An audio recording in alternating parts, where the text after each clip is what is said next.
Земјоделците кои протестираа по патиштата во земја во првомајските празници ќе ги дочекаат без исплатени субвенции за минатата, но и за претходната година. На Министерството за финансии и земјоделство и на платежната агенција им дадоа рок, кој истече.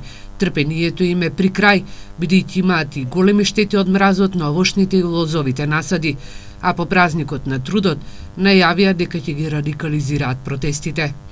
Сега сме тука, нема да се опреме пат, али наредно ќе треба да министро, наредната недела или другата, ако не се преземат мерки, тогава ја просто да се на пат. Ето, сега не сакам, ето, јас сум упорен да не правим такви проблеми, да биде со добро се апел. Али ако после 2 недели, 3 месец не се реши, упорно ќе бидеме тогава на пат да станеме. Во тек е проценката на штетите од мразот на лозовите и овошните насади.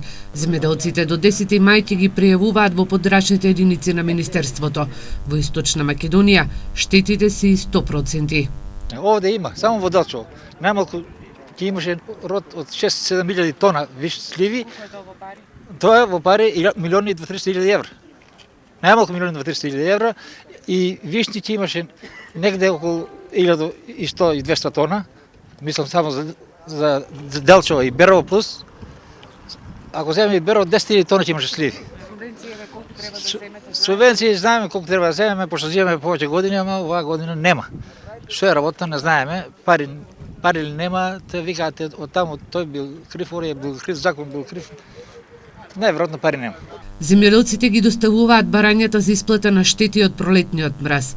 Бараат осигурителните компании и државата да најдат модус за осигурување на насадите од мраз.